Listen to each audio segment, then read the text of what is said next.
বঙ্গোপসাগরে সুস্পষ্ট লঘুচাপটি শুক্রবার বিকেল ৩টার দিকে নিম্নচাপে পরিণত হয়। এর প্রভাবে চট্টগ্রাম, খুলনা, বরিশাল অঞ্চলে ভারী বৃষ্টি হচ্ছে, সাথে অস্থায়ী ঝোড়ো হাওয়া বয়ে যাচ্ছে উপকূলীয় এলাকায়। এছাড়া দেশের সব বিভাগেই বৃষ্টির শঙ্কা জানিয়েছে আবহাওয়া অফিস। নিম্নচাপের কারণে সমুদ্রবন্দরে ৩ নম্বর স্থানীয় সতর্ক সংকেত জারি রয়েছে। দেশের কিছু স্থানে অতি ভারী বৃষ্টি হতে পারে বলেও সতর্ক করেছে আবহাওয়া অফিস। কক্সবাজারের পাশাপাশি অন্যান্য পাহাড়ি এলাকায়ও ভূমিধসের শঙ্কা তৈরি হয়েছে। এদিকে ঢাকা, রাজশাহী সহ 10টি জেলা এবং ময়মনসিংহ ও সিলেট বিভাগে বইছে মৃদু তাপপ্রবাহ। এই অবস্থা আরও কয়েকদিন অব্যাহত থাকতে পারে।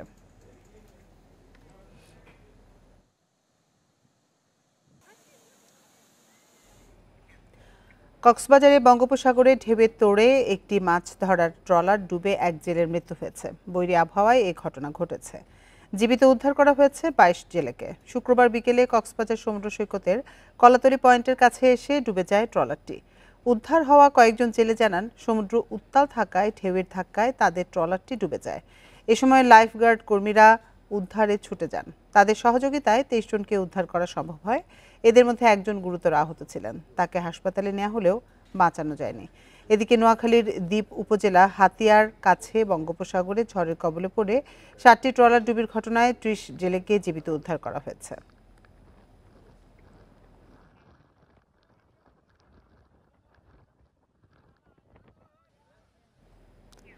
এদিকে একদিনে 501 মিলিমিটার বৃষ্টিতে তলিয়ে যায় কক্সবাজার। শহরের অর্ধেকের বেশি এলাকায় পানির নিচে, 9টি উপজেলায় 100 গ্রাম তলিয়েছে। পানিবন্দী অন্তত 1 লাখ বাসিন্দা। পর্যটকরাও পড়েন বিপাকে। উখিয়ার রোহিঙ্গা ক্যাম্প এবং সদর উপজেলায় পাহাড় ধসে মারা গেছেন 6 জন। ঝুঁকিতে থাকা মানুষকে সরে যাওয়ার আহ্বান জানিয়েছে প্রশাসন। শুক্রবার বিকাল 3টা পর্যন্ত 24 ঘন্টায় কক্সবাজারে 501 মিলিমিটার বৃষ্টিপাত রেকর্ড হয়, যা চলতি মৌসুমে জেলায় সর্বোচ্চ। এমন বৃষ্টিতে তলিয়েছে কক্সবাজার শহরের 60 ভাগ এলাকা। বেশিরভাগ জায়গায় 2 থেকে 3 ফুট পানি। তলিয়ে গেছে শহর এলাকার অনেক ব্যবসা প্রতিষ্ঠানও। এছাড়া 9 উপজেলায় অন্তত 100 গ্রাম ডুবে গেছে। বন্দি অবস্থায় পড়েছেন অন্তত 1 লাখ মানুষ। 10-15 বছর ধরে এরকম পানি হয় নাই। এখন যেভাবে পানি বন্দি কক্সবাজারের মানুষ। এদিকে ভারী বৃষ্টির কারণে বৃহস্পতিবার রাতে পাহাড় ধস হয় সদর উপজেলার ঝিলংদা ইউনিয়নে। এতে 2 মেয়ে সহ আখিমণি নামে নারীর মৃত্যু হয়। পাহাড় ধসে পড়ে আমরা একটা আওয়াজ শুনতে পাই, তখন আমরা ঘুমন্ত ছিলাম। এলাকার মানুষ যখন চেঁচামেচি করে তখন আমরা ছুটে আসি। এই পাহাড়ের একদম ওই পাশে যে 3 জন ছিল, মিজান ভাইয়ের একদম স্ত্রী এবং 2টা কন্যা সন্তান, ওরা 2 জন একদম স্পট ডেড হয়েছে। ঘটনাস্থল পরিদর্শন করেছেন প্রশাসনের কর্মকর্তারা। জানিয়েছেন, ধসের ঝুঁকিতে থাকা মানুষকে সতর্ক করার কাজ চলমান রয়েছে। সচেতনতার জন্য ওনারা যেন খুব দ্রুত নিরাপদ স্থানে চলে যায়, কারণ আপনারা দেখতেই পাচ্ছেন জায়গাটা কতটা ঝুঁকিপূর্ণ আর কি। আমরা উপজেলা প্রশাসনের পক্ষ থেকে সার্বিক আরও যা যা সহায়তা লাগে সবকিছু দিব। এদিকে পাহাড় ধসে উখিয়া রোহিঙ্গা ক্যাম্পে মৃত্যু হয়েছে আব্দুর রহিম, আব্দুল হাফেজ ও আব্দুল ওয়াহেদ নামে 3 ভাইয়ের। তৌফিকুল ইসলাম, ইন্ডিপেন্ডেন্ট নিউজ, কক্সবাজার। যুক্তরাষ্ট্রের অর্থ দপ্তরের সহকারী আন্ডার সেক্রেটারি ব্রেন্ট নেইমারের নেতৃত্বে উচ্চ পর্যায়ের একটি প্রতিনিধি দল আজ ঢাকা আসছে। তাদের সঙ্গে থাকছেন মার্কিন পররাষ্ট্র দপ্তরের দক্ষিণ ও মধ্য এশিয়া বিষয়ক অ্যাসিস্ট্যান্ট সেক্রেটারি ডোনাল্ড লু। অন্তর্বর্তী সরকার গঠনের পর প্রথম কোনো মার্কিন প্রতিনিধি দল বাংলাদেশ সফরে আসছে। তবে ডোনাল্ড লু দিল্লি সফর শেষ করে ঢাকায় আসবেন। মঙ্গলবার ওয়াশিংটনে মার্কিন পররাষ্ট্র দপ্তরের মুখপাত্রের দপ্তর এক বিজ্ঞপ্তিতে তথ্য জানিয়েছে। মার্কিন পররাষ্ট্র দপ্তর জানিয়েছে, দক্ষিণ ও মধ্য এশিয়া বিষয়ক সহকারী মার্কিন পররাষ্ট্রমন্ত্রী ডোনাল্ড লু ভারত সফর শেষে বাংলাদেশ সফরে আসছেন। 2 দেশ সফরের সময় তিনি ভারত ও প্রশান্ত মহাসাগরীয় অঞ্চলে যুক্তরাষ্ট্রের অংশীদারদের অর্থনৈতিক প্রবৃদ্ধি ও স্থিতিশীলতার বিকাশে সহায়তা করার জন্য যুক্তরাষ্ট্রের অঙ্গীকার পুনর্ব্যক্ত করবেন।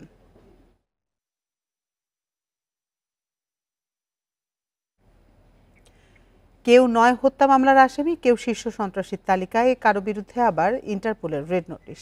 সম্প্রতি এমন 6 আসামির জামিনে মুক্তিতে তৈরি হয়েছে মিশ্র প্রতিক্রিয়া। আইনশৃঙ্খলা পরিস্থিতির অবনতির শঙ্কা বিশ্লেষকদের, বলছেন তাদের উপর কড়া নজরদারির কথা। 5 আগস্ট সরকার পতনের দিন হামলা হয় অন্তত 500 থানায়। লুট হয় অস্ত্র, গোলাবারুদ, খোয়া যায় এসএসএফের অস্ত্র। এর বেশিরভাগই উদ্ধার হয়নি এখনও। এরই মধ্যে শীর্ষ সন্ত্রাসীদের কারামুক্তি এসেছে বড় আলোচনায়। ৩ সেপ্টেম্বর জামিনে মুক্ত হন ১৯৯৭ সালে ৯ হত্যাসহ ২২ মামলার আসামি শেখ আসলাম ওরফে সুইডেন আসলাম। ১৪ই আগস্ট মুক্তি দেওয়া হয় ৮ হত্যা মামলার আসামি সানজিদুল হাসান ইমনকে। ১৩ই আগস্ট মুক্তি পাওয়া আব্বাস আলী ওরফে কিলার আব্বাসের নামে ৬ হত্যাসহ মামলা ১০টি। এর আগে ১২ই আগস্ট জামিনে বেরোন খোরশেদ আলম রাসু ওরফে ফ্রিডম রাসু ও ইমামুল হাসান হেলাল ওরফে পিচ্চি হেলাল। রাসুর বিরুদ্ধে পুলিশ হত্যাসহ মামলা ১৩টি আর হত্যাসহ ৮ মামলার আসামি পিচ্চি হেলাল। একই দিনে জামিনে ২৩ শীর্ষ সন্ত্রাসী ২ নম্বরে থাকা টিটন। এই অবস্থায় নিরাপত্তার প্রশ্নে শঙ্কিত অপরাধ বিশ্লেষকরা। তারা বলছেন, জামিনে বেরোনো অনেকের বিরুদ্ধেই ছিল কারাগারে থেকে তৎপরতা চালানোর অভিযোগ। তাদের মুক্তিতে আইন শৃঙ্খলা বাহিনীকে দিচ্ছেন সতর্ক থাকার বার্তা। নজরদারি না থাকলে তারা আগের মতো যদি আবার অপরাধ প্রবণতায় জড়িয়ে যায় কিংবা অপরাধ করে, তখন সমাজে সাধারণ মানুষের জীবনযাপনের ক্ষেত্রে যে স্বস্তি, সেই স্বস্তির জায়গাটা কিন্তু অনেক ক্ষেত্রে ব্যাহত হবে। পুলিশ সদর দপ্তর বলছে, জামিনে থাকা অপরাধীদের নজরদারিতে রাখতে বলা হয়েছে বিশেষায়িত ইউনিটগুলোকে। জামিনে থাকা জঙ্গি এবং অন্যান্য অপরাধীরা যাতে কোনো ধরনের অপরাধে জড়িয়ে পড়তে না পারে, সেজন্য তাদের উপর পুলিশের বিশেষায়িত ইউনিটসমূহ সতর্ক ও কড়া নজরদারি করছে। যদি তারা অপরাধের সাথে সম্পৃক্ত হয়, তাহলে তাদেরকে সাথে সাথে গ্রেফতারপূর্বক আইনানুগ ব্যবস্থা গ্রহণ করা হবে। এদিকে নানা সূত্র থেকে জানা গেছে, দেশ ছাড়ার পরিকল্পনাও করছেন জামিনে মুক্ত কয়েকজন। Khaled Raihan, independent News, Dhaka. রাজনৈতিক সংস্কৃতির পরিবর্তন না হলে সুষ্ঠু নির্বাচন সম্ভব নয় বলে মনে করে নির্বাচন সংস্কার কমিশনের প্রধান ডক্টর বদিউল আলম মজুমদার। তিনি জানান, আরপিও সংস্কার করে কিছু বিধান স্পষ্ট করা হবে। এছাড়া সংখ্যানুপাতিক নির্বাচনের ব্যবস্থা করতে সুপারিশ করবে কমিশন। শিগগিরই কর্মপরিকল্পনা চূড়ান্ত হবে বলেও জানান তিনি। পরিবর্তিত পরিস্থিতিতে ৫ সেপ্টেম্বর পদত্যাগ করে প্রধান নির্বাচন কমিশনার কাজী হাবিবুল আউলের নেতৃত্বাধীন নির্বাচন কমিশন। দেশের পরিবর্তিত বিরাজিত অবস্থায় পদত্যাগ করতে মনস্থির করেছি। ১১ সেপ্টেম্বর রাষ্ট্র সংস্কারের অংশ হিসেবে ৬টি কমিশন গঠনের ঘোষণা দেন অন্তর্বর্তী সরকারের প্রধান উপদেষ্টা ডক্টর মোহাম্মদ ইউনূস। নির্বাচনী ব্যবস্থা সংস্কার কমিশনের প্রধান করা হয় সুজন সম্পাদক ডক্টর বদিউল আলম মজুমদারকে। নির্বাচন কমিশন সহ অন্যান্য প্রতিষ্ঠানগুলোর সংস্কারের কথা আমরা ভাবছি। তিনি জানান, শিগগিরই কর্মপরিকল্পনা চূড়ান্ত হবে। আরপিও সংস্কার করে কিছু বিধান স্পষ্ট করা হবে। সংখ্যানুপাতিক নির্বাচন হলে এটা আমাদের আরপিওতেও এটা অন্তর্ভুক্ত হইতে হবে। এটা রাজনৈতিক ঐক্যমত্য লাগবে এবং এটা হয়তো আমরা কিছু মতামত দিতে পারি এবং এটা সংবিধান যারা সংশোধন করবে, পরিবর্তন করবে, সংবিধান যারা সংস্কার করবে তাদেরকেই এটা অন্তর্ভুক্ত করতে হবে। বদিউল আলম জানান, ছাত্রদের বড় দাবি রাজনৈতিক দলের অঙ্গ ও সহযোগী সংগঠন বিলুপ্ত করা। এছাড়াও সঠিক ব্যক্তির মনোনয়ন, ব্যয় মনিটরিং সহ বেশ কিছু বিষয় আছে সংস্কার পরিকল্পনায়। আশা করি সংসদ সংবিধান বাতিল হবে। বাতিল হলে তত্ত্বাবধায়ক সরকার ব্যবস্থা আবার ফিরে আসবে নির্বাচনকালীন সরকার। ত্রয়োদশ সংশোধনী মামলা রায়ের আমরা সেটার রিভিউ জন্য দরখাস্ত করেছি। তা আমরা আশা করি সেখানেও আমাদের রায় আমাদের পক্ষে আসবে, যার ফলে তত্ত্বাবধায়ক সরকারের মতো একটা ব্যবস্থা ফিরে আসবে। দলীয় প্রভাবমুক্ত প্রশাসন ছাড়া গ্রহণযোগ্য নির্বাচন সম্ভব না বলেও মনে করেন সংস্কার কমিশনের প্রধান। সুলতানা জাহান মিতু, ইন্ডিপেন্ডেন্ট নিউজ, ঢাকা। গোপালগঞ্জে স্থানীয়দের সঙ্গে বিএনপি নেতাকর্মীদের সংঘর্ষে স্বেচ্ছাসেবক দলের কেন্দ্রীয় ক্রীড়া সম্পাদক শওকত হোসেন দিদার নিহত হয়েছেন। আহত হয়েছেন সাংবাদিক সহ ২৯ জন। শুক্রবার বিকেলে সদর উপজেলার ঘোনাপাড়া মোড়ে এ ঘটনা ঘটে। পুলিশ জানায়, বেদগ্রাম মোড়ে একটি পথসভা করেন বিএনপির নেতাকর্মীরা। পরে গাড়িবহর নিয়ে টুঙ্গিপাড়া যাচ্ছিলেন তারা। গাড়িবহর ঘোনাপাড়া মোড়ে পৌঁছালে আওয়ামী লীগের ব্যানার ফেস্টুন ছেঁড়াকে কেন্দ্র করে স্থানীয়দের সঙ্গে বিতণ্ডতায় জড়ায় বিএনপির কর্মীরা। এক পর্যায়ে উভয় পক্ষের মধ্যে পাল্টাপাল্টি ধাওয়া এবং সংঘর্ষের ঘটনা ঘটে। এ সময় নেতাদের গাড়িতে ভাঙচুর চালায় স্থানীয়রা। সংঘর্ষে স্বেচ্ছাসেবক দলের নেতা শওকত হোসেন দিদার সহ বেশ কয়েকজন আহত হন। তাদের উদ্ধার করে হাসপাতালে নিয়ে গেলে চিকিৎসক শওকতকে মৃত ঘোষণা করেন। হামলার প্রতিবাদে শনিবার সারা দেশে বিক্ষোভ কর্মসূচির ডাক দিয়েছে স্বেচ্ছাসেবক দল। আজকে যে ঘটনা ঘটলো, শুধু বিনা কারণে, বিনা উস্কানিতে একটি নৃশংস ঘটনা ঘটালো।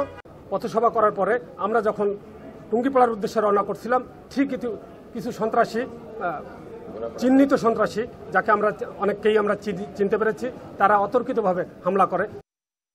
জাতীয় ঐক্য নষ্ট করতে চক্রান্ত চলছে বলে অভিযোগ বিএনপি মহাসচিব মির্জা ফখরুল ইসলাম আলমগীরের। সাংবাদিক মুশফিকুল ফজল আনসারীর সংবর্ধনা অনুষ্ঠানে এ অভিযোগ করেন তিনি। গণ অভ্যুত্থানের বিজয়কে বৃথা যেতে দেয়া হবে না বলেও মন্তব্য করেন ফখরুল। এ সময় মুশফিকুল ফজল আনসারী বলেন, স্বৈরাচারের দোসররা যেন সরকারের আশপাশে ভিড়তে না পারে, সেজন্য উপদেষ্টাদের সজাগ থাকতে হবে। প্রায় এক দশকের নির্বাসিত জীবন শেষে দেশে ফিরেছেন সাংবাদিক মুশফিকুল ফজল আনসারী। বাংলাদেশের মানবাধিকার লঙ্ঘন, কারচুপির নির্বাচন এবং কর্তৃত্ববাদী শাসন ব্যবস্থা নিয়ে আওয়ামী লীগ সরকারের বিরুদ্ধে বিদেশে সোচ্চার ছিলেন তিনি। যুক্তরাষ্ট্র থেকে ফেরার পর শুক্রবার বিকেলে জাতীয় প্রেস ক্লাবে মুশফিকুল ফজল আনসারীর সংবর্ধনার আয়োজন করা হয়। তাকে শুভেচ্ছা জানান বন্ধু, সহকর্মী, ভক্ত, অনুরাগীরা। আপনারা যে দায়িত্বটুকু পেয়েছেন, এই দায়িত্বটুকু কিন্তু এদেশের শ্রমিক, কৃষক, মেহনতি মানুষ, ছাত্র জনতার একটি আমানতদারি। প্রত্যেকটি উপদেষ্টা পরিষদের সদস্যকে এটি খেয়াল রাখতে হবে, এই আমানতদারির খেয়ানত যাতে না হয়। স্বৈরাচারের প্রেতাত্মারা, ফ্যাসিস্টের দোসররা কোনো ধরনের আবরণে আপনাদের মধ্যে যাতে মিশে যেতে না পারে। মুশফিকুল ফজল আনসারীকে বীর হিসেবে উল্লেখ করেন বিএনপি মহাসচিব মির্জা ফখরুল ইসলাম আলমগীর। তিনি অভিযোগ করেন, গণঅভ্যুত্থানের মাধ্যমে গড়ে ওঠা জাতীয় ঐক্য নষ্ট করার ষড়যন্ত্র চলছে। এবং বিজয় অর্জন করেছি আমাদের ছাত্র জনতার যে একটা অভূতপূর্ব গণঅভ্যুত্থান, সেই গণঅভ্যুত্থানের মধ্য দিয়ে। কিন্তু এই বিজয় তখনই আপনার সুসংগত হবে যদি আমরা এটাকে ধরে রাখতে পারি। আমাদের যে ঐক্য সৃষ্টি হয়েছিল, সেই ঐক্যকে যদি আমরা অটুট রাখতে পারি। আজকে খুব সুপরিকল্পিতভাবে এই ঐক্যকে বিনষ্ট করবার একটা চক্রান্ত চলছে, সেটাকে আমাদেরকে আবার রুখে দিতে হবে। সংবর্ধনায় সাংবাদিক মুশফিকুল ফজল আনসারীর নানা কৃতিত্ব তুলে ধরেন সাংবাদিকরা। Jahanara Parvin, Independent News, Dhaka. রংপুরের আবু সাইদের মতো পুলিশের সামনে বুক পেতে দাঁড়িয়েছিলেন কাজল মিয়া। এরপরই মাথায় গুলিবিদ্ধ হন। যাত্রাবাড়ির এ ঘটনায় কাজলের মাথায় খুলি কয়েক টুকরো হয়েছে। ঘটনার 15 দিন পর তার জ্ঞান ফেরে। নিউরোসায়েন্স হাসপাতালে ভর্তি এই তরুণ শঙ্কামুক্ত নন বলে জানিয়েছেন চিকিৎসকরা।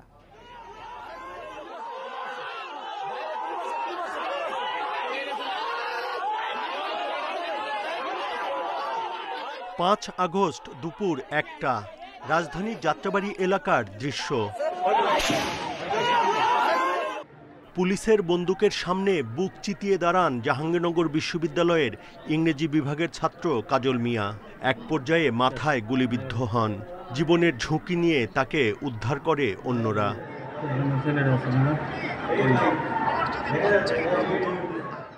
প্রথমে স্থানীয় একটি হাসপাতালে ভর্তি করা হয় কাজলকে। অবস্থার অবনতি হলে পরদিন নিয়ে আসা হয় নিউরোসায়েন্স হাসপাতালে। কাজল যখন আসে একেবারে ডিপ কোমাতে ছিল। আমরা অপারেশন থিয়েটারে নিয়ে গেলাম। নিয়ে যাই দেখলাম তার মাথার হাড্ডির খুলি উড়ে গেছে। সেই খুলি আমরা আবার অপারেশন করে যে হাড্ডি গুঁড়াগুলো ছিল ভিতরে, যেগুলো ব্রেনকে ইনজুরি করতো, সেগুলো সরাই ফেলছি। এক্সট্রিমলি ক্রিটিক্যাল ছিল। অনেকেই ভাবছিল যে এই পেশেন্ট হয়তো বাঁচবে না, কিন্তু আমাদের সার্জন টিমরা একটা চ্যালেঞ্জ নিয়ে অপারেশন করেছিল। লাস্ট 7 ডেজ হলো পেশেন্ট একটু বোঝার চেষ্টা করে, এখনও কথা বলতে পারে না কিন্তু বুঝতে পারে কিছু। সো পেশেন্ট ইমপ্রুভ হচ্ছে, বাট এখনও আউট অফ ডেঞ্জার হয়ে গেছে, এই মুহূর্তে বলা যাবে না। হাসপাতালের এইচডিইউতে চিকিৎসাধীন রয়েছেন কাজল মিয়া। গুলিতে তার মাথার খুলির বড় ক্ষতি হয়। অস্ত্রোপচারের পরও নানা জটিলতা রয়ে গেছে। এখনও শঙ্কা কাটেনি বলে জানিয়েছেন চিকিৎসকরা। তবে আশা ছাড়ছেন না স্বজনরা। 15 দিন পরে চোখ মিলে তাকাইছে। তো আমিও প্রথম 4-5 দিনে আমি অনেক আশাহত ছিলাম যে ওকে ওর দেখে, ওর হেলথ কন্ডিশন দেখে। অপারেশন করে সে শ্বাস নিতে পারে না, আমরা আইসিইউতে দেই। আইসিইউতে তারপর শ্বাস আস্তে আস্তে ঠিক হয়, কিন্তু কিছুদিন ঠিক হওয়ার পরে তার আবার নিউমোনিয়া ডেভেলপ করে। কিন্তু এখন এই উন্নতি লাভ করার পরেও তার বাম সাইডে দুর্বল রয়ে গেছে এবং সে কথা বলতে পারে না। ছাত্র আন্দোলনের সহিংসতায় আহত 550 জন নিউরোসায়েন্স হাসপাতালে চিকিৎসা নিয়েছেন। এদের মধ্যে ভর্তি ছিলেন 150 জন, যাদের 26 জন মারা গেছেন। Buddhadev Kundu, Independent News, Dhaka. সিলেট বিভাগের বিভিন্ন থানা ও ফাঁড়ি থেকে লুট হওয়া ৩৯টি অস্ত্র ও প্রায় ৮,০০০ গুলির হদিস মেলেনি এখনো। জমা হয়নি লাইসেন্স স্থগিত হওয়া ১৬৩টি অস্ত্র। দ্রুত এসব অস্ত্র উদ্ধার না হলে আইনশৃঙ্খলা পরিস্থিতির অবনতির আশঙ্কা দেখছেন অনেকেই। ৫ আগস্ট রাজনৈতিক পট পরিবর্তনের সময় হামলা হয় সিলেটের বিভিন্ন থানা ও পুলিশ ফাঁড়িতে। জ্বালিয়ে দেওয়া হয় বিভিন্ন মামলার গুরুত্বপূর্ণ নথিপত্র, লুটপাট করা হয় অস্ত্র ও গোলাবারুদ। সিলেট বিভাগের বিভিন্ন থানা ও ফাঁড়ি থেকে লুট হয়েছে ১৩৬টি অস্ত্র ও ৮,৫০০-এর বেশি গুলি। এর মধ্যে ৯৭টি অস্ত্র, ৭০৯টি গুলি উদ্ধার হয়েছে। অজ্ঞাত আসামি করে আমরা প্রায় মামলা নিয়েছি। আমাদের যে জিনিসগুলো হয়েছে, আমাদের বিশেষ করে নথিপত্র কোর্টের মামলা মকদ্দমা আছে, আমরা তদন্ত করে যারা জড়িত আছে এটা তাদের গ্রেপ্তার করে আমরা এটা উদ্ধারের চেষ্টা করতেছি। খোয়া যাওয়া অস্ত্র ও গোলাবারুদ এখন আইনশৃঙ্খলা বাহিনীর মাথা ব্যথার কারণ।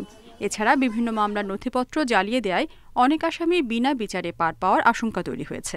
যারা অস্ত্র নিয়েছে তারা উদ্দেশ্যমূলকভাবেই নিয়েছে, সুতরাং এই অস্ত্র যদি উদ্ধার করা না হয় তাহলে একটা অস্থিতিশীল পরিস্থিতি সৃষ্টির সম্ভাবনা থাকে। আমার পরামর্শ হবে সেই পদ্ধতিগত আইনকে সামনে রেখেই আমাদের আইন শৃঙ্খলা রক্ষাকারী বাহিনী এগুলো উদ্ধার করবে এবং সমাজের সাধারণ মানুষ, জনগণ সহায়তা করবে।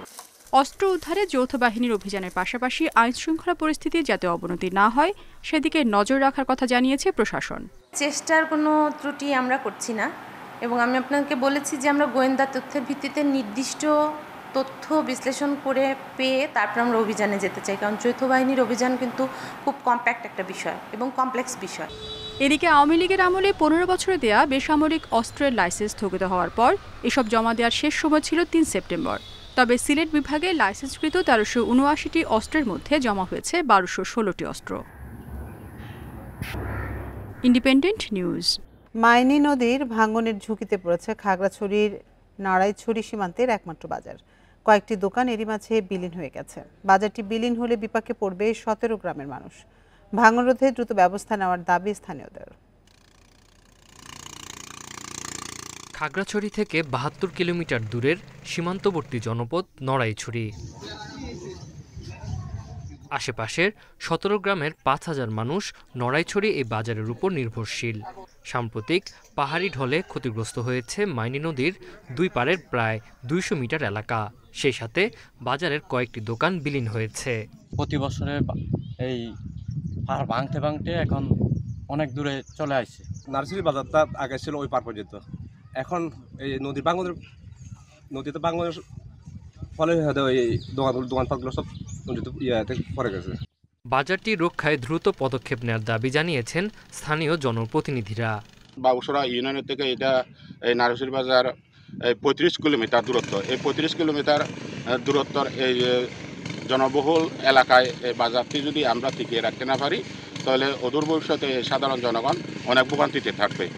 নড়াইছড়ি বাজার সহ ১৮টি পয়েন্ট রক্ষায় জিওব্যাগ ফেলা জরুরি বলে জানিয়েছে পানি উন্নয়ন বোর্ড।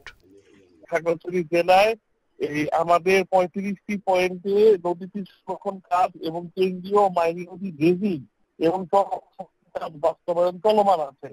আমরা আশা করছি যে পুরো নদীটা ড্রেজিং হয়ে গেলে আগামী দিনগুলোতে হয়তো বন্যার প্রকোপ অনেকটা কমে আসবে। দুর্গম এলাকা হওয়ায় ঠিকাদারদের মাধ্যমে কাজ বাস্তবায়নে অনিশ্চয়তা দেখা দিয়েছে। Independent news.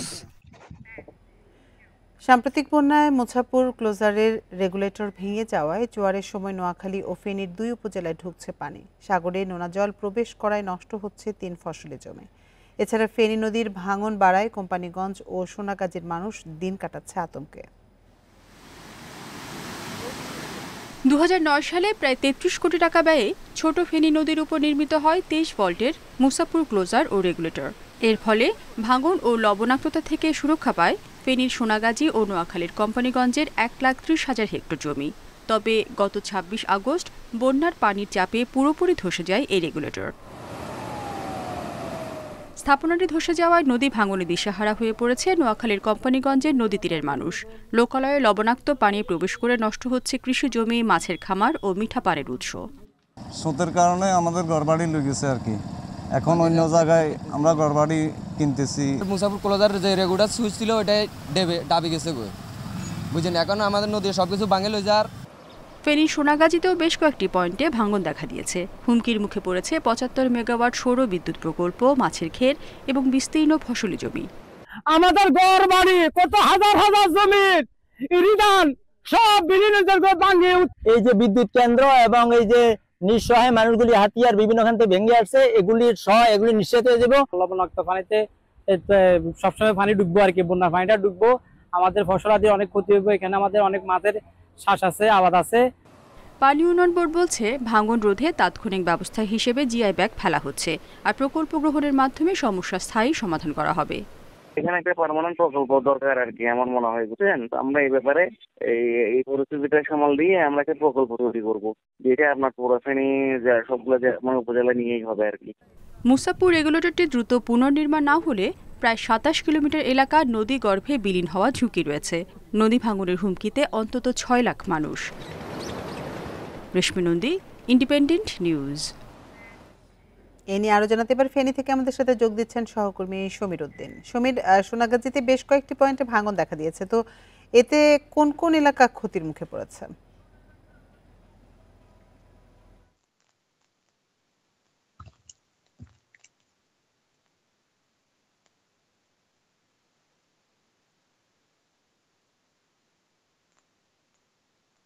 সমীর, আপনি নিশ্চয়ই আমাকে শুনতে পাচ্ছেন। আপনার কাছে আমি জানতে চেয়েছিলাম যে সোনাগাজীতে তো বেশ কিছু পয়েন্টে ভাঙন দেখা দিয়েছে, তো এতে করে আসলে কোন কোন এলাকা ক্ষতির মুখে পড়েছে? আসলে দেখুন, মুসাফর ক্লোজার ঘাট ভাঙার পরে এই অঞ্চলের বিস্তীর্ণ এলাকা এখন ভাঙনের কবলে পড়েছে। এই নদী পাড়ের মানুষরা এখন বাস্তু হয়ে পড়েছে। এখানে বিশেষ করে অর্থনৈতিক যে অঞ্চলটি আছে, এই অর্থনৈতিক অঞ্চলে যে ৭৫ মেগাওয়াট যে বিদ্যুৎ প্রকল্প আছে সৌর বিদ্যুৎ, সেটি ধ্বংসের মুখে পড়েছে। এছাড়াও এখানে ৩ ফসলি জমি আছে, সেটিও আসলে ধ্বংসের মুখে পড়েছে। এখানে একটি বেড়িবাঁধ নির্মাণ করা হয়েছিল মুসাফর ক্লোজার ঘাট নির্মাণের জন্য। সেই বেড়িবাঁধটি যদি নদীগর্ভে বিলীন হয়ে যায় তাহলে এখানকার লাখ লাখ মানুষ এখানকার তাদের যে আয়ের যে উৎস সেটি হচ্ছে মাছের ঘের, ফসলি জমি এবং যে পশুপালনের যে ব্যবস্থা সেটি ধ্বংস হয়ে যাবে পুরোপুরি। তারা আসলে কি করে সামনের দিনগুলোতে চলাচল করবে এবং তাদের আয়ের উৎস কিভাবে টিকিয়ে রাখবে সেই দুশ্চিন্তা আছে। তারা আসলে পানি উন্নয়ন বোর্ডের কাছে কথা বলেছিল। পানি উন্নয়ন বোর্ড বলছে এটি পুনর্নির্মাণের জন্য একটি মেগা প্রকল্প তারা বাস্তবায়নের জন্য মন্ত্রণালয় একটি মেগা প্রকল্প তৈরি করবে, তারপরে তারা কাজ করবে। তবে বর্তমানে যে ভাঙন দেখা দিয়েছে এটি তাৎক্ষণিকভাবে মেরামতের জন্য জরুরি ভিত্তিতে জিও ব্যাগ ফেলা হচ্ছে। জিও ব্যাগ ফেলে আপাতত ভাঙন রোধের যারা চেষ্টা করছে। এছাড়াও সকাল থেকে আমরা দেখেছি, গতকালকে থেকে গুটি গুটি বৃষ্টি হচ্ছে, সাথে দমকা হাওয়া বয়ে হচ্ছে। তো যে কোনো মুহূর্তে আসলে ফেনীতে বড় ধরনের যদি অতিবৃষ্টি হয় এবং যদি পাহাড়ি ঢল আসে তাহলে এখানে আবারও নদীর যে ভাঙন আছে, ভাঙন দিয়ে পানি ঢুকে আবারও বন্যার সৃষ্টি হতে পারে বলে আশঙ্কা করছে স্থানীয়রা। পানি উন্নয়ন বোর্ড বলছে এখন বিপদ সীমার নিচে বসবাস করছে, পানিগুলো প্রবাহিত হচ্ছে। তবে যদি 30 ডিগ্রি সেলসিয়াস এটি যদি থাকে তাহলে বন্যা হবে। এটি ছিল আমার কাছে ফেনীর যে বন্যার সর্বশেষ পরিস্থিতি। ফেনী থেকে সবশেষ তথ্য জানাচ্ছিলেন সহকর্মী সমীর উদ্দিন। এ নিয়ে আরো জানাতে এবার নোয়াখালী থেকে আমাদের সাথে যোগ দিচ্ছেন সহকর্মী আবু নাসের। আবু নাসের, মুসাপুর ক্লোজার মেরামতের কোনো উদ্যোগ নেওয়া হয়েছে কিনা?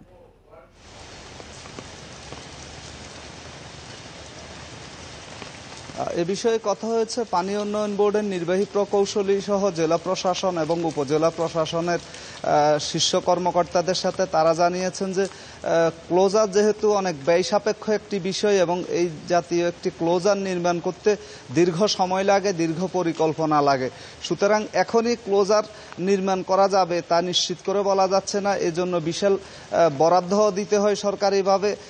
ফলে এখন যেটি জরুরি সেটি হচ্ছে বাঁধ সংস্কার করে কোনোভাবে অর্থাৎ জিও ব্যাগ ফেলে ভাঙনের তীব্রতা যেন ঠেকানো যায় এ বিষয়ে তারা গুরুত্ব দিচ্ছেন।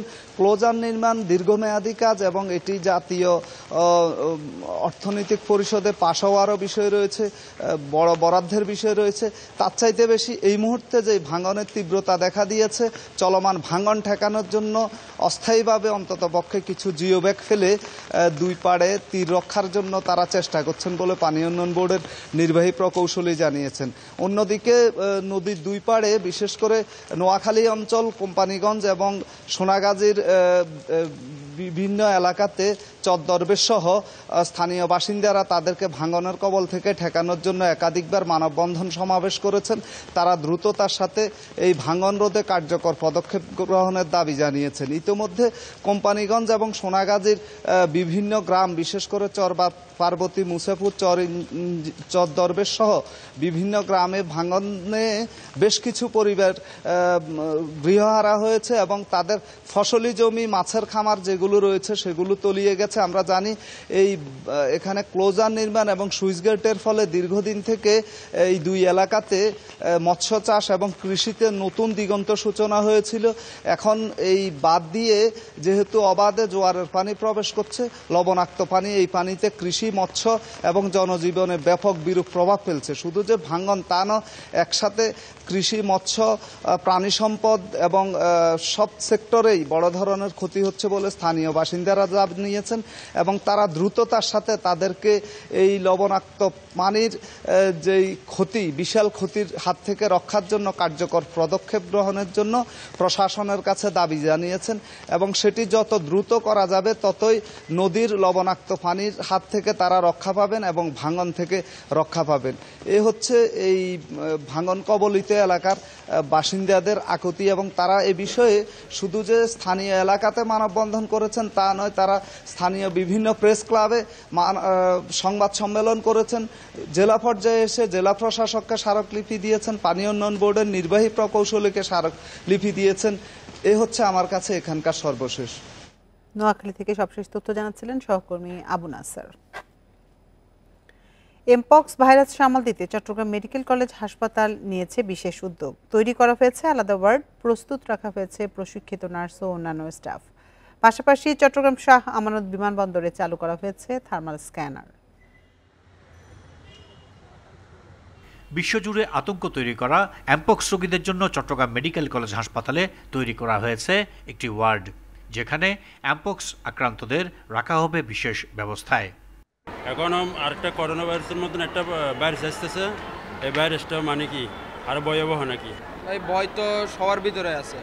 কোনো একটা নতুন রোগ আসলে তো আগে থেকে এটা যদি জানা যায় তাহলে কোনো ওষুধ বাইর করতে পারলে তো এটা ভয়টা কাটে যায়, কিন্তু আমাদের এখানে আসার পরে যায় কোনো ওষুধ আস্তে আস্তে এটা বাংলাদেশের অর্ধেক মানুষ ইয়া হয়ে। চিকিৎসকরা বলছেন এমপক্স আক্রান্ত কারো সংস্পর্শে এলে এ রোগ ছড়ায়। এ রোগের সংক্রমণে জ্বরের মতো লক্ষণ দেখা দেয়, চামড়ায় ক্ষত তৈরি হয়, ক্ষেত্রবিশেষে মৃত্যুর আশঙ্কা রয়েছে। এমপক্সটা হলো যে এটাও একটা ভাইরাস, ডিএনএ ভাইরাস। এটা অতি দ্রুত মানুষের শরীরে অবস্থান করার পর আস্তে আস্তে রক্তে ছড়ায় যেতে পারে। রক্তে ছড়ানোর পর অনেক সময় দেখা যায় যে ব্রঙ্কোনিউমোনিয়া হইতে পারে। এটা কমপ্লিকেশনস হিসাবে লাংস অ্যাফেক্টেড হইতে পারে, কাশি, তারপর হলো যে কাশির সাথে হয়তো রক্ত যেতে পারে, কফ আসতে পারে, এছাড়া মানুষ অজ্ঞানও হয়ে যেতে পারে। এদিকে চট্টগ্রামে এখনও এমপক্স রোগী শনাক্ত না হলেও বিষয়টিকে হালকাভাবে নিচ্ছে না চট্টগ্রাম মেডিকেল কলেজ হাসপাতাল কর্তৃপক্ষ। শাহ আমানত আন্তর্জাতিক বিমানবন্দরে থার্মাল স্ক্যানার বসানো সহ নেওয়া হয়েছে নানা প্রস্তুতি। চট্টগ্রাম মেডিকেল কলেজ হাসপাতালে আমরা ডেডিকেটেড, এখানে উপরে আমাদের একটা ওয়ার্ড আছে, ওখানে রাখার ব্যবস্থা আছে। এর বেশি যদি হয় আমরা ফৌজদারহাটে ইনফেকশাস ডিজিজ হসপিটাল যেটা আছে ওখানে আমরা রেফার করব। এমপক্স ভাইরাস নিয়ে ইতিমধ্যে সব এয়ারলাইন্সকে সতর্কতামূলক চিঠি দেওয়া হয়েছে। Ahsan Riton, Independent News, Chattogram. পলিথিনের বিকল্প হিসেবে মাত্র 2 টাকায় পাটের পলিমার ব্যাগ ব্যবহার সম্ভব। কলাগাছ ও উচ্ছিষ্ট কাগজ দিয়েও সুলভ মূল্যে ব্যাগ বাজারজাত করা যায়। পরিবেশ গবেষকরা বলছেন বিকল্প কিছু বাজারে না আসায় নিষিদ্ধ পলিথিনের ব্যবহার বন্ধ করা সম্ভব হচ্ছে না। বেসিক শিল্পনগরী ও অর্থনৈতিক অঞ্চলে দ্রুত এর উৎপাদন শুরু করা জরুরি বলে মত গবেষকদের। মাছ বাজার থেকে সবজি বাজার, মুদি দোকান থেকে ফলের দোকান, সবখানেই পলিথিনের দাপট। দেশে প্রতিদিন গড়ে 1,25,00,000-এরও বেশি পলিথিন জাতীয় ব্যাগ ব্যবহার হচ্ছে। দাম কম ও সহজে পরিবহনযোগ্য হওয়ায় এর ব্যবহার সবচেয়ে বেশি। গেল 22 বছরে কয়েক দফায় নিষিদ্ধ হলেও বাজার থেকে একেবারেই সরানো যায়নি পলিথিন। 1 অক্টোবর থেকে আরেক দফায় নিষিদ্ধের ঘোষণা এলো। বিকল্প কাগজের তৈরি, পাটের তৈরি, কাপড়ের তৈরি, তন্তুর তৈরি, অর্থাৎ পরিবেশ বান্ধব কোনো বিকল্প বাজারে না দিতে পারার কারণে মানুষের ব্যবহারের যে প্রয়োজন, সেই প্রয়োজনের তাগিদেই আবার কিন্তু মানুষ এই পলিথিনের দিকে ফেরত গিয়েছে। এই পলিথিনের চেয়ে স্মার্টার কিছু যাতে বাজারে আসে, যেটি পলিথিনের চেয়ে অন্তত সুলভে যদি নাও পাওয়া যায়, অর্থাৎ কম দামে না পাওয়া গেলেও এইটির যে টেকসই যে দীর্ঘদিন ব্যবহারে যাতে এই ক্ষতিটা পুষিয়ে আসে। পলিথিনের বিকল্প হিসেবে পাটের তৈরি সোনালী ব্যাগ রয়েছে। পাটের আঁশ থেকে সেলুলোজ আলাদা করে পলিমার ব্যাগ তৈরি করেছেন বিজ্ঞানী মোবারক হোসেন।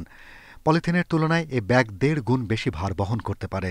অথচ প্রতিদিন প্রায় 1 কোটি পলিথিনের বিপরীতে এই ব্যাগ উৎপাদন হচ্ছে খুব সামান্য। এই বইয়ের ব্যাগটা আমরা 2 টাকায় দিতে পারবো।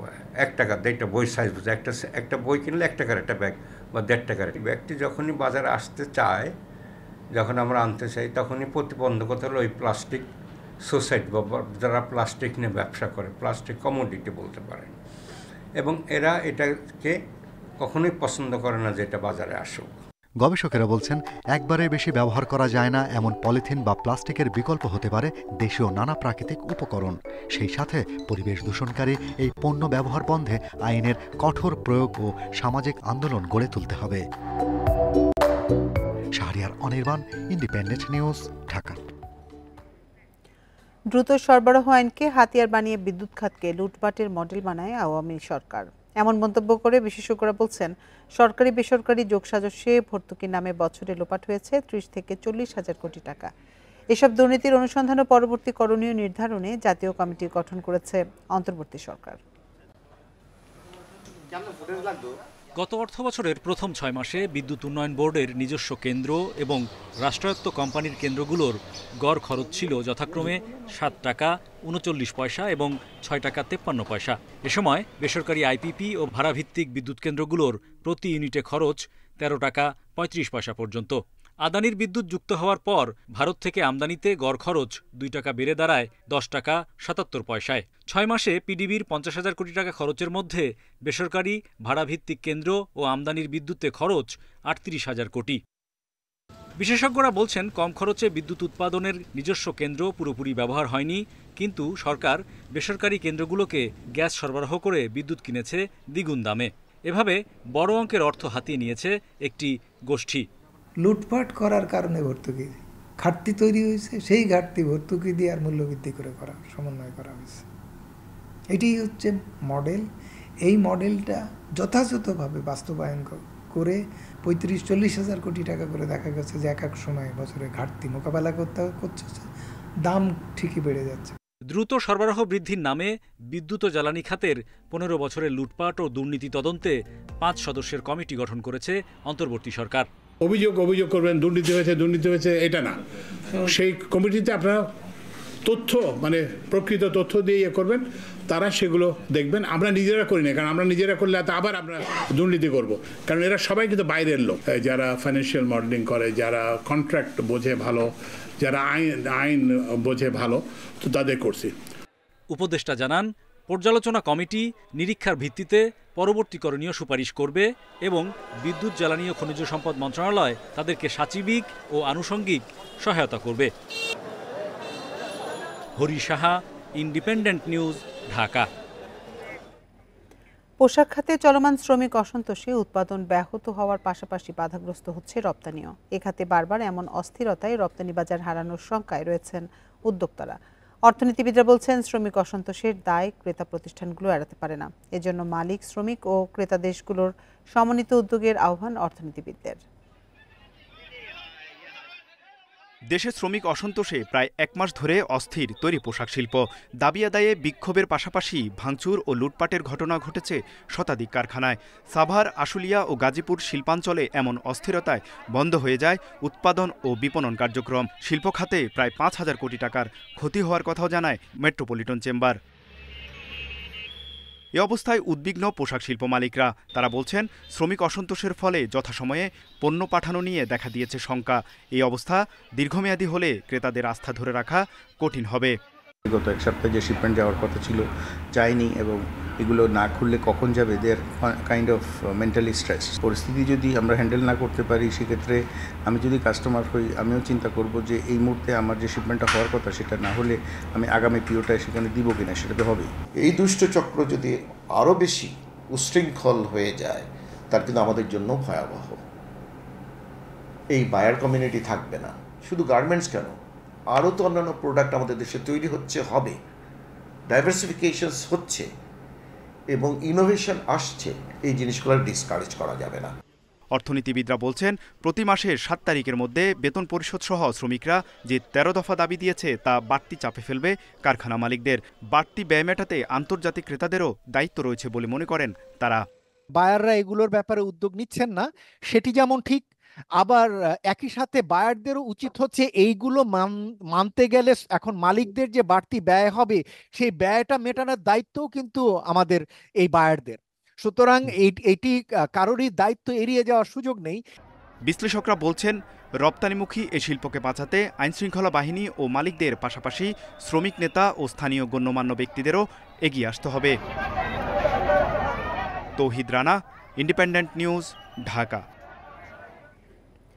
চাঁপাইনবাবগঞ্জের বিভিন্ন বাগানে এখনো ঝুলছে থোকায় থোকায় রসালো আম। গত ১ দশকে নাবি জাতের আম চাষে দীর্ঘ হয়েছে আমের মৌসুম। লাভ বেশি হওয়ার কারণে চাষিরা ঝুঁকছেন দেরিতে উৎপাদিত এইসব জাতের আম চাষে। নতুন জাতের কারণে নভেম্বর মাস পর্যন্ত আমের স্বাদ নিতে পারছেন আমপ্রেমীরা।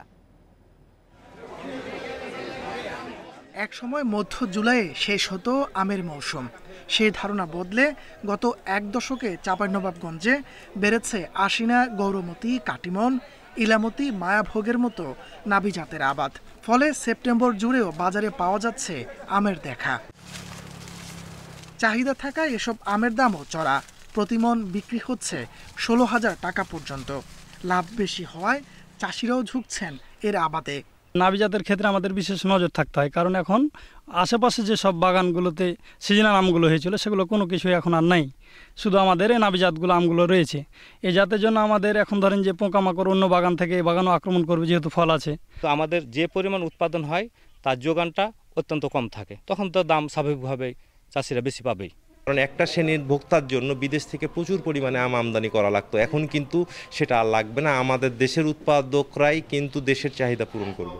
চাঁপাইনবাবগঞ্জে এবার ৩৭,৬০৪ হেক্টর জমির মধ্যে অর্ধেকের বেশি আবাদ হয়েছে নাবি জাতের আম, যা বাড়ছে প্রতি বছরই।